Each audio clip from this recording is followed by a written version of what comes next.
ustedes se les está olvidando anexar el tema del incidente crítico. Me ponen todos los datos, me ponen todos todo lo que es la actividad, datos muy importantes, pero no me han puesto el incidente crítico. Y esa es una parte importante de todas las actividades que nosotros realizamos. Muy pocas han hecho uso del incidente crítico. Hay unos que me pusieron como ejemplos, ¿no? El Waze que utilizamos, y otras que pueden utilizar. Entonces, sí es importante, digo, ahorita lo vamos a dejar así, ya no importa, lo voy a calificar de esa manera, pero no se les puede olvidar en la unidad número 2 que estamos iniciando de alguna manera, y en adelante no se les puede olvidar el tema del incidente crítico, por favor, lo ponen ahí en sus actividades.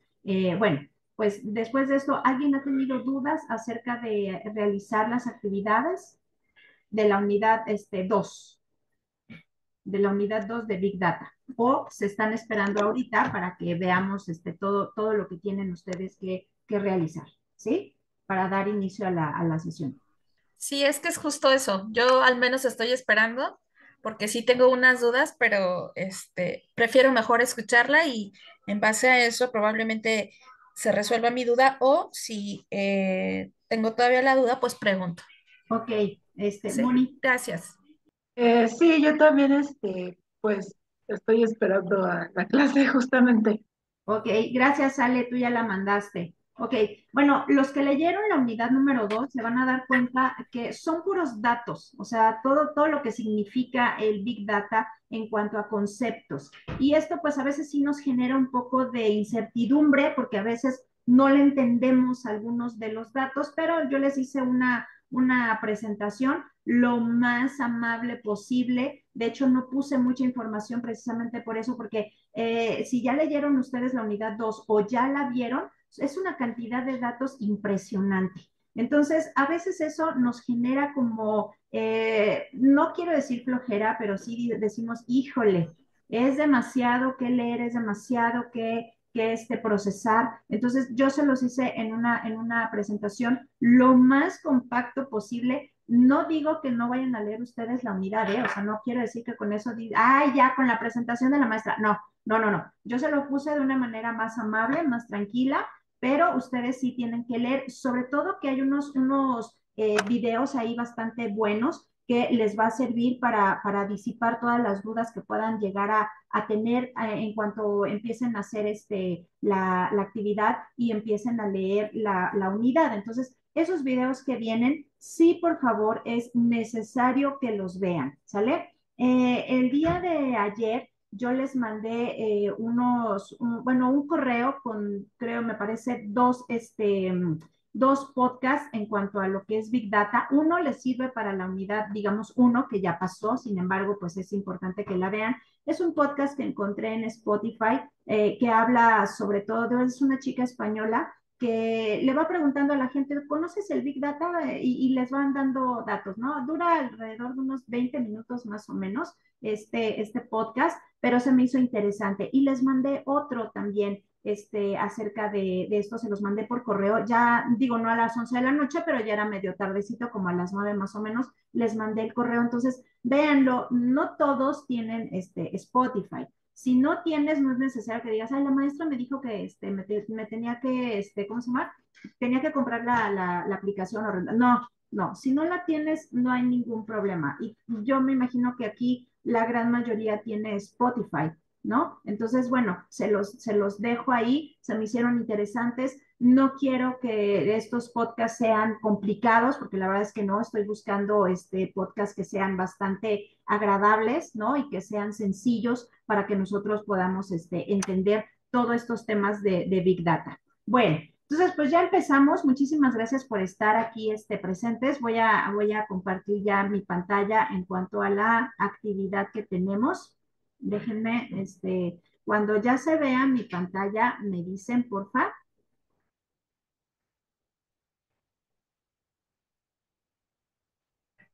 ¿Ya la alcanzan a ver ahí? Ay, parece que parezco el exorcista. Sí, sí se ve ya. Voy a apagar mi cámara mientras presento, porque ahorita voy a dar vueltas mi cabeza. Entonces, no, prefiero apagar mi cámara, ¿vale? Ok. La voy a apagar, voy a compartir. Creo que ya no me veo, Sí, ¿verdad? profesora. Ya. Ok. Bueno, pues empecemos con la clase del día de hoy. Mira, Tere nada más anda burlando de mí. Qué bárbara, Tere. Qué bárbara. Bueno, lo voy a apagar definitivamente. Me voy, chicos. No quiero dar aquí vuelta. Bueno. Bien, vamos a empezar. Pues la unidad número 2, tenemos los conceptos de Big Data y la competencia específica que vamos a tener para esta en la unidad número 2. Bueno, pues al finalizar la unidad el estudiante podrá identificar los diferentes conceptos que utiliza el Big Data, que son demasiados, para desarrollar una visión más precisa de este tema mediante el conocimiento de los principales conceptos. Son muchos, pero bueno, vamos a hacerlo más sencillo. Ay, cómo le pasó. Espérenme.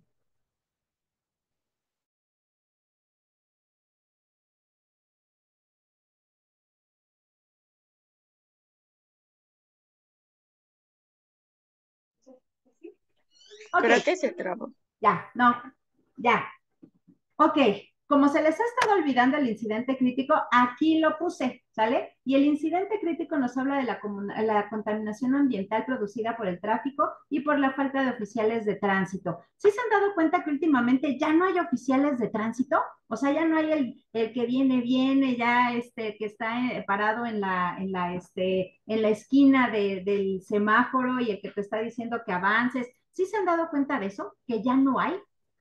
Es correcto.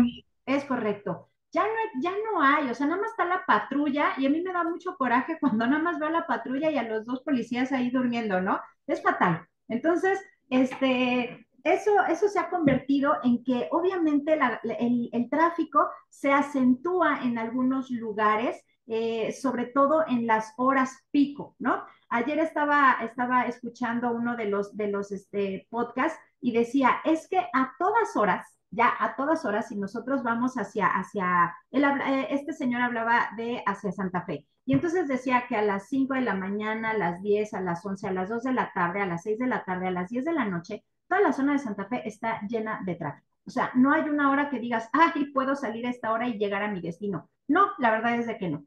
Uno de mis familiares, mi cuñado, él trabajaba en HP, ahora ya se cambió de empresa, pero sigue trabajando ahí en Santa Fe. Él vivía acá por la zona del sur, con mi hermana, y definitivamente desde hace más de 15 años, más de 15 años, no, ya tienen como 23 años que ellos viven en Toluca, porque hubo un momento en que dijo, ya no puedo, o sea, de verdad ya no. Y estamos hablando de más de 20 años. Mi sobrina tiene 23, ellos se fueron cuando tenía como 2 años, como 3. Hace 20 años se fueron allá a Toluca. Y estamos hablando de 1900, de antes de más o menos del 2000, más o menos en esos años. En el 2000, 2001, por ahí se fueron. Y la vida de mi cuñado obviamente cambió completamente porque el llegar a su trabajo de aquí de la Ciudad de México, aquí de donde vivían, por Cuapa, hasta Santa Fe, le llevaba alrededor de en las mañanas, por muy temprano que se fuera, él trabajaba a las 9 de la mañana, entraba a las 9 de la mañana y él se tenía que ir más o menos 6:30 de su casa para poder llegar a las 9 y patinando. Y entonces cuando se fueron a Toluca, a Metepec, la cantidad de tiempo bajó considerablemente. Y entonces esto hizo que, bueno, su calidad de vida cambiara, ¿no? Pero también vio que no tenía que salir de su casa a las 6:30. Él salía a las 8 o a las 8 de la mañana y llegaba perfectamente bien a las 9 de la mañana a su trabajo. Y se evitaba todo el tráfico que le ocupaba en su vida hasta 3 horas cuando vivían aquí en la Ciudad de México, ¿no? Entonces, aquí nos habla de que los vehículos que emiten gas y partículas y contaminan el medio ambiente y los transportes que circulan, sobre todo por allá, imagínense, el camión que va hacia todo, o sea, todo lo que es pues los pueblos, ¿no? Y las ciudades, Michoacán, Querétaro, etcétera, ¿no? Todo eso. Que circulan por allá, ¿cómo se llaman? Los eh, trailers, los camiones de pasajeros, los camiones los carros que van, bueno, una serie de tráfico así impresionante. Entonces, todas esas emisiones, esas partículas contaminan el ambiente. No sé si se han dado cuenta todos los que salen así cuando hay mucho tráfico, que llegan a su casa y la cara la traen sucia. O sea, tú te lavas la cara y todo eso y dices de repente, traigo, o sea, siento que traigo hasta como tierra. ¿Sí se han dado cuenta de eso? Te Sí, seca Sí, profesora. Profesora. Sí, te seca la piel, bueno, una sí. cosa tremenda, ¿no? Parece que traes hollín en la cara, o sea, es horrible. Bueno, eso tapa tus poros y bueno, pues es otra cosa. Bueno, pues todos estos agentes, bueno, estas emisiones de gas y de partículas contaminan mucho. Imagínate, si lo traes así en la piel, imagínate cómo traes tus pulmones, ¿no? Entonces, bueno, es espantoso. Entonces, aquí habla sobre el debate de cuáles son las causas principales acerca de toda esta contaminación, a pesar de que se han cerrado muchas empresas, ¿no? Grandes fábricas, pero sin embargo, tenemos todavía muchas empresas aquí dentro de la Ciudad de México. Los que vivimos en Iztapalapa nos podemos dar cuenta de eso. Vivimos en una zona que es muchísima contaminación porque sigue habiendo muchas fábricas, ¿no? Y contaminan demasiado. Aquí, por ejemplo, cerca de Tláhuac, lo que es Tláhuac y Periférico, hay una fábrica de papel, de cartón, y huele y apesta horrible. Y en las noches es cuando más trabaja, o sea, cuando está la cantidad de contaminación más alta, porque, bueno, pues tienen, obviamente, las fábricas trabajan hasta 3 turnos, y en eso de los turnos hay unos turnos que trabajan más que otros, ¿no? Entonces, bueno, de esto habla el incidente crítico y los datos, o sea, el Big Data, pues nos ayuda a ver o nos tendría que ayudar a generar nuevas apps o nuevas mejoras en el medio ambiente y ahorita vamos a hablar de una de ellas, ¿vale? Bueno, le vamos a continuar. ¿Hasta aquí dudas? Nada. Bueno, aquí tenemos, ya vamos a empezar con lo que son los conceptos en Big Data y aquí hablamos de datos estructurados y no estructurados. Los datos no estructurados son un conjunto de datos que se almacenan en un formato de base de datos estructurados. Los datos no estructurados tienen una estructura interna, pero son modelos no definidos. Y estos es, por ejemplo, el Facebook, Twitter e Instagram, que constantemente estamos mandando datos todos los días. Levanten la mano cuántos de aquí tienen alguna de estas. Yo nada más puse 3. Debe de haber, obviamente, muchas más. ¿Cuántos de ustedes tienen alguna aplicación de estas? ¿Y cómo la usan? ¿Qué tanto la usan? Levanten la mano cuántos tienen alguna de ellas. Facebook, Twitter, Instagram. Creo que todos, ¿no? O ya no la usan, ya me van a decir como mi hijo, ay mamá, esa ya no se usa, ya nadie usa eso, ya está muy viejo. Bueno, todos. Y entonces, imagínense, si aquí la gran mayoría tenemos alguna de estas aplicaciones, todos los días, todo el día, estamos metiendo datos y datos y datos y datos y datos. Entonces, es tal cantidad de gente que estos datos no están estructurados, están como volviéndose locos por todos lados. Pero hay otros que están estructurados. Jessy, ¿tú querías decirme algo? Una... Profesora, levanté la mano por lo Ah, de las redes sociales, ok, pero el abajo, perdón. no te preocupes. Bueno, entonces estos datos están volando. Pum, pum, pum. Entonces no hay una estructura porque es todo el día, todos los días, ¿no? Ahorita el WhatsApp, todo eso. Entonces, todos estos datos están así en desorden y no están estructurados. Pero hay otros que sí están estructurados. Estos que están estructurados están organizados dentro de una base de datos o repositorio en forma similar, ¿no? Lo llamas ordenaditos. Ajá. En la mayoría de estos casos, por lo general, tienen que ajustarse a una estructura ya determinada para garantizar la coherencia de los procesos en el análisis. ¿De qué estamos hablando? Los datos de transición de sistemas financieros, los bancos. ¿Y por qué deben de tener estos datos estructurados? Porque imagínense que no los tuvieran estructurados, entonces la cantidad de información se perdería. ¿Cuánta gente tiene tal cantidad de dinero en el banco, ¿no? O sea, los que nos pagan, por ejemplo, en las nóminas, los que trabajan, pues te pagan por medio de una nómina. Antes te pagaban, o sea, ibas a la oficina del contador y te daban tu chequecito, tú lo ibas y lo cambiabas, etcétera, etcétera. Actualmente ya no. Actualmente ya nada más, ¡pum!, el día de tu pago te llega, ¿no? Mónica. Incluso para revisar cosas como los cargos no reconocidos, ¿no? O Exactamente. datos, pues, sensibles, si se podría decir. Exactamente, para eso se utiliza. Entonces debe de haber una estructura en los bancos, ¿no? En los sistemas financieros, para que toda esa información tenga, bueno, sea asegurada, ¿no? Y aplicaciones comerciales, por ejemplo, también se puede, la de Walmart, que cuando tú quieres que te manden toda tu despensa, pues obviamente tiene que haber esos datos están bien acomodaditos porque entonces te va a llegar la despensa de otra persona, por decirlo de esa manera, ¿no? Ya a niveles, pues obviamente macro, pues ya son diferentes las cosas, pero es para que nosotros podamos entender, ¿sale? ¿Dudas hasta aquí? Profesora, Dime. ¿son bases de datos en general, o sea, de cualquier área? Sí, sí, aquí nomás puse estos dos, pero sí de cualquier área. Ayer, por ejemplo, bueno, les voy a hablar de una de las aplicaciones que se me hizo interesante a partir de todo esto del Big Data. Ayer, bueno, les mandé también un podcast acerca de una aplicación que están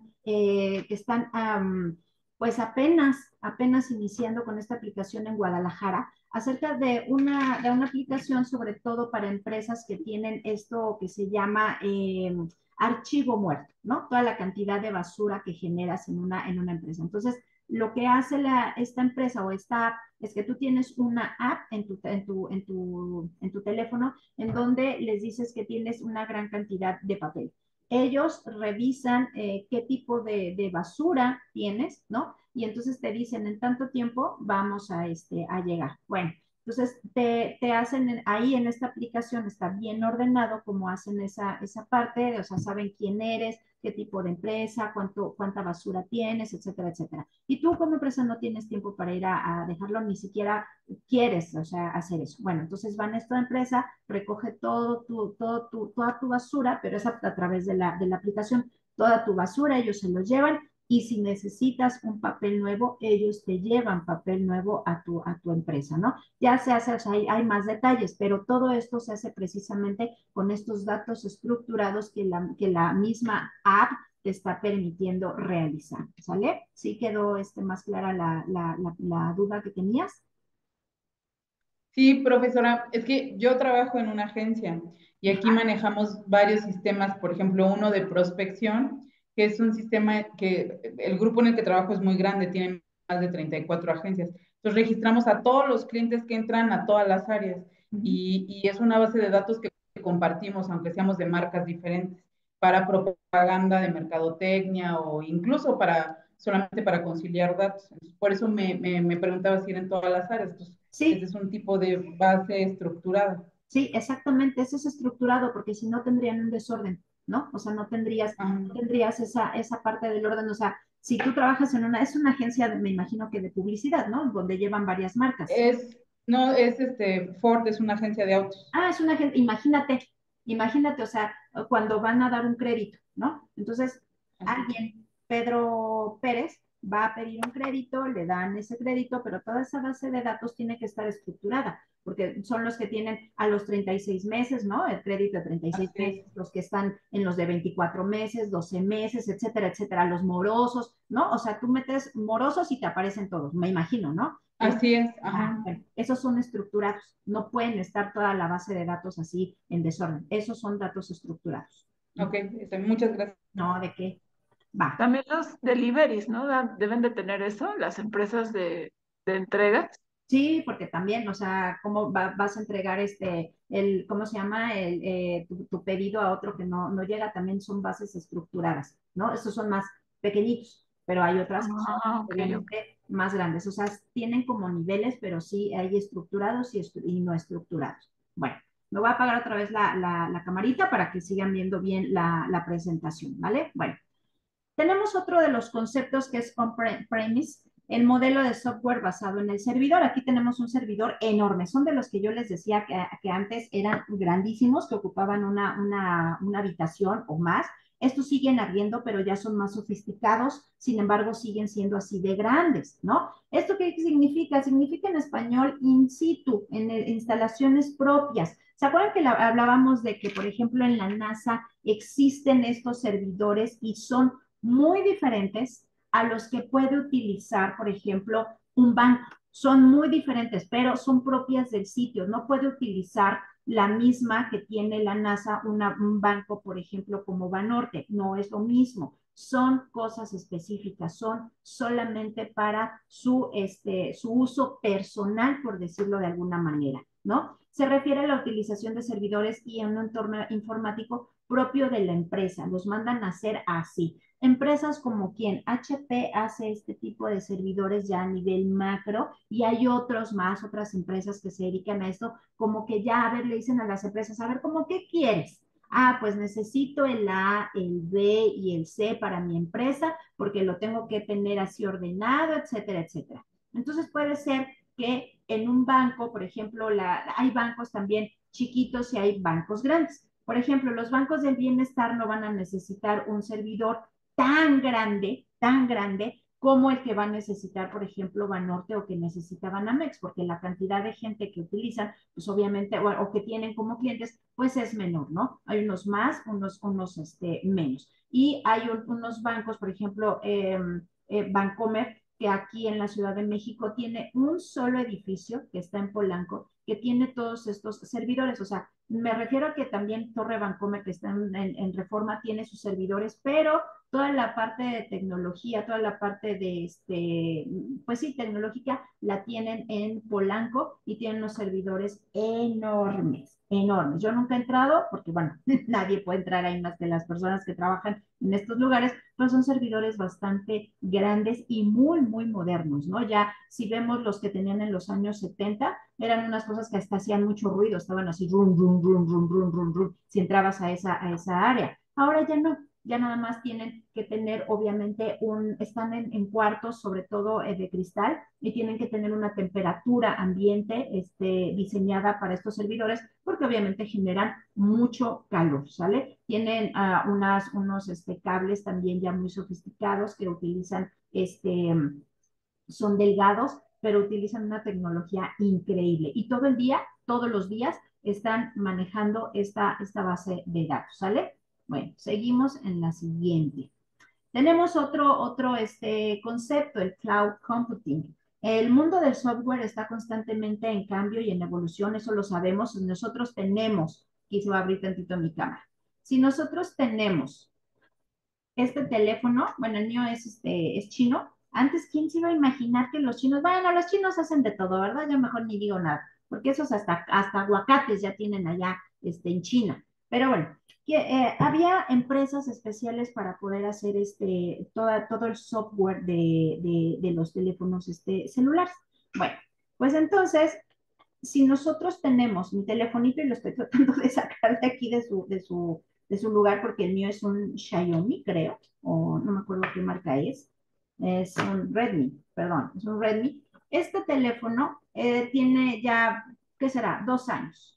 La generación de teléfonos, la nueva, ya para este teléfono, o sea, ya está pasado de mí. O sea, mi teléfono ya no sirve, ya es una carcachita, o sea, ya vamos a tirarlo mejor, porque ya necesitamos uno nuevo.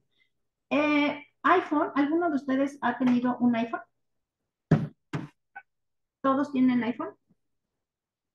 ¿O no? No, pero hay post-touch. Sí he tenido. Bueno, pues los iPhone utilizan mucho esto del constante cambio y la evolución. Incluso actualmente hay una demanda o pusieron una demanda muy grande los argentinos y los chilenos, porque cuando tú ya comprabas tu iPhone, en la cajita antes te venía tu iPhone, te venía a veces, al principio te venían tus audífonos y te venía tu cargador. Actualmente ya no viene cargado.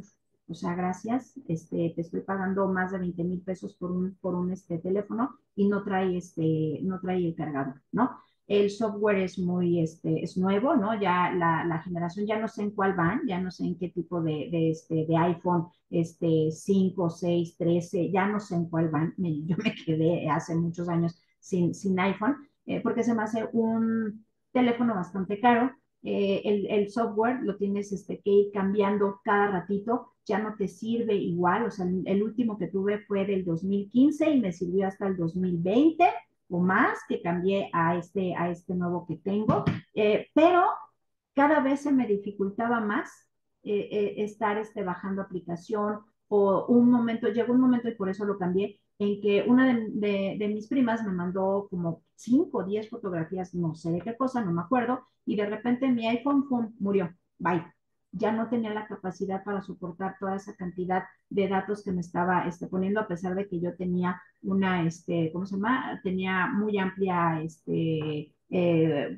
para todos los datos, pero se estaba alentando, se apagaba, se calentaba, no, ya, o sea, ya era un asco. Bueno, pues esto, el software, o sea, este cloud computing, es toda esta evolución de cambio de los software. Por eso cada ratito los estamos cambie y cambie y cambie y cambie y nacen nuevos, o sea, estoy poniendo el ejemplo de los celulares, van cambiando, ¿no? Las computadoras igual, exactamente lo mismo. Es una evolución, pero diaria. Si tú sacaste este teléfono hoy, así la nueva, así, wow, ya mañana ya sacaron uno mejor que este. Así. ¿Les ha pasado con los teléfonos celulares? Yo creo que a todos, ¿no? A todos nos pasa con esto. Bueno, cuando cuando esto fue creado en el 99, se trataba, déjenme apagar mi camarita, se trataba del primer servicio empresarial en ofrecer aplicaciones de negocios en un sitio web que acabó por ser llamado en el por el mercado de computación la nube, ajá, pero o cloud computing. Bueno, aquí les puse ¿Dudas? Nada. Otro dato, esta clase va a ser de puros conceptos y datos. Aquí tenemos el Data Warehousing y se refiere a un proceso que consiste en recolectar y manipular datos provenientes de diversas fuentes con el fin de recuperar informaciones valiosas para una empresa. Hablemos, por ejemplo, de donde trabaja su compañera Jessie, ¿no? De todos estos datos que tienen en su base de datos de todos los clientes. Por ejemplo, una información valiosa para esta empresa son todos los moros. ¿Cierto o no, Jessy? ¿Sí son los más valiosos, Jessy? Sí, sí, sí, sí, son muy útiles. Así de, a ver, Juan Pérez no me ha pagado, o sea, lleva 3 meses sin pagar a la mensualidad del carro que se llevó. Bueno, pues eso es precisamente para esto, el Data Warehousing es para que una empresa tenga guardados los datos más valiosos para ellos, ¿sale? Voy a apagar otra vez. Este es un depósito de datos en una plataforma utilizada para recolectar y analizar datos provenientes de múltiples fuentes heterogéneas. Ocupa un lugar central dentro de un sistema de business intelligence. Esta plataforma reúne diversas tecnologías y componentes que permite explorar los datos, permite almacenar una gran cantidad de datos, así como también de su tratamiento y análisis. Por ejemplo, en los bancos. En los bancos, por ejemplo, les voy a platicar un poquito de lo que hace más o menos mi esposo. Él trabaja con los banqueros, con el que le da servicio a la gente más rica del país, que le habla el dueño de Huevos San Juan y a mi esposo no, pero le habla a su banquero, oye, se me perdió, ando de vacaciones y se me perdió mi tarjeta, no encuentro mi tarjeta y ando en un crucero. Entonces, así de, y necesito que me mandes una tarjeta bella. Y entonces lo que hace Bancomer es estos datos, pues bastante sensibles, por decirlo de esa manera, pues ya le hablan a mi esposo y le dicen, necesitamos que, o sea, el de Huevo San Juan necesita una tarjeta así y así. Y entonces él ve de qué manera, o sea, toda la logística de mandarle y dónde está, pues en tal lugar van a hacer una parada en tal puerto y demás. Y entonces, 2, 3 días después le hablan y dicen, oye, que no ha recibido la tarjeta. ¿Cómo que no la ha recibido? No, es que ¿cómo se llama? A la persona que la llevaba, ¿no? Al mensajero no lo dejaron subir al barco. No, pues el señor tenía que bajar, o sea, obviamente no lo van a dejar subir. Entonces, todos esos datos así de gente rica, digamos, pues tiene que estar resguardado, ¿no? Son datos bastante sensibles. Y eso pasa en todas las empresas, ¿no? En el gobierno, por eso luego dicen, ay, hackearon, no, hace poquito, ¿no? ¿Se acuerdan que hackearon todo, ¿cómo se llama el sistema ¿cómo se llama? ¿Cómo se llama? La Secretaría de la Defensa. ¿Sí supieron eso? ¿O no? ¿No se acuerdan de eso? Hace poquito, tiene... Creo que sí, Ujú. creo, pero no estoy muy segura de saber a qué se refiere.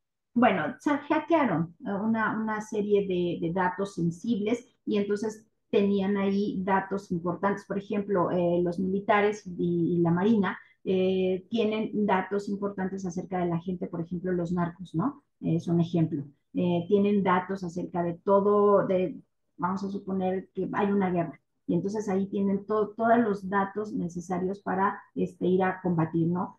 El sistema de satélites, todos el armamento que tienen, dónde lo tienen, etcétera, etcétera. Entonces, imagínate si eso es hackeado. Son datos bastante importantes, ¿no? Y eso solamente es disponible para las empresas. Entonces, hay gente, los hackers, o sea, son inteligentes que se dedican a toda esta parte del Big Data, ¿no? Todo este tipo de cosas que nosotros lo vemos de diferente manera, ¿no?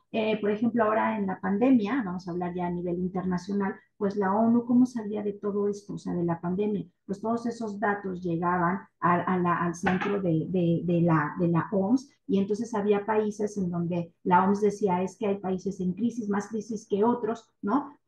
Obviamente porque no tienen las vacunas, porque no tienen pues muchísimas cosas y todos esos datos están resguardados en uno solo. Por eso dice que el objetivo es transformar estos datos brutos en útiles y volverlos disponibles y accesibles para los usuarios. Si nosotros nos metemos a la base de datos de la OMS, vamos a ver ahí datos importantes que cómo estaba en China, cómo estaba en la India.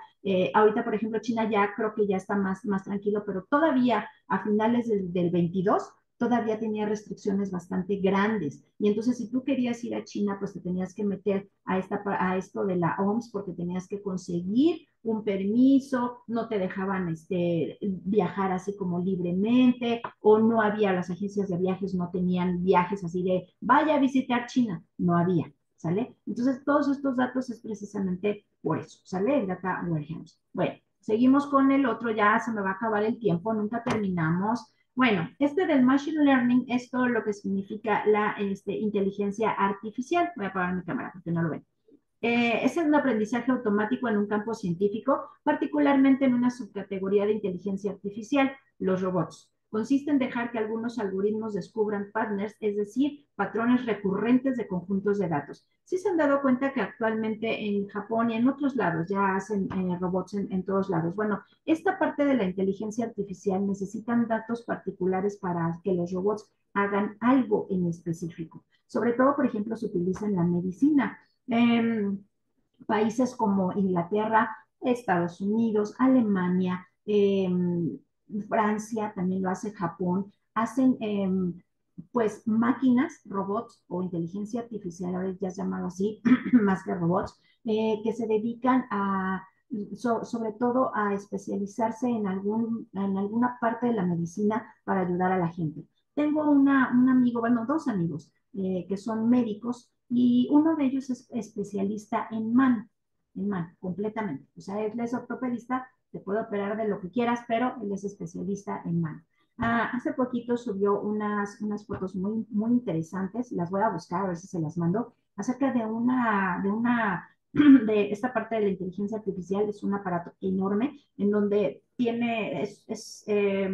pues es un aparato bastante grande y tiene así como unas manos, ¿no? Así. Y entonces él mete las manos en una especie como de guantes, ¿no? Y por medio de una computadora, él está viendo, está la cámara ahí, pues la mano, imagínense una mano, pues es pequeña y entonces tenemos pues muchas cosas dentro, o sea, ¿no? Ligamentos, huesos, etcétera. Entonces él al abrir, pues obviamente necesita una expansión del área donde va a operar. Y entonces con este aparato le sirve precisamente para que con la computadora que tiene enfrente y sus manos sirven como si este aparato él lo estuviera operando directamente, ¿no? Es algo impresionante, es algo increíble. Le voy a decir, si no lo encuentro en su Facebook, porque lo tengo en Facebook, ahí esas fotos, le voy a decir que me las mande porque estaba muy padre. Y tengo otro amigo que es también de allá de Saltillo, que también es especialista no sé si en mano o en otra cosa, y también estaba operando de esta manera, ¿no? Entonces, ellos utilizan esta inteligencia artificial y es muy importante. ¿Alguna de ustedes han ido, no me digan ahorita quién, pero ustedes sabrán, si nos hacen una mastografía, es también una máquina enorme y esto también es inteligencia artificial, por decirlo de alguna manera. Antes no había esto. Ajá. Y ahora hay unas máquinas más grandes, más potentes, que ven a través de la piel y de todo, pues si tienes algún tumor, etcétera, etcétera. Cuando operan también del corazón, o sea, toda esta parte es esto de el machine learning, ¿sale? Bueno, voy a apagar esto para para continuar. Al detectar estos patrones de datos, algoritmos aprenden y mejoran su rendimiento en la ejecución de una tarea específica, ¿sale? Pero ¿cómo funciona? Bueno, hay 4 etapas. La primera es seleccionar y preparar un conjunto de datos de entrenamiento. Los datos pueden ser etiquetados para indicarle al modelo las características que deben de identificar. El segundo, seleccionar un algoritmo para ejecutar un conjunto de datos de entrenamiento.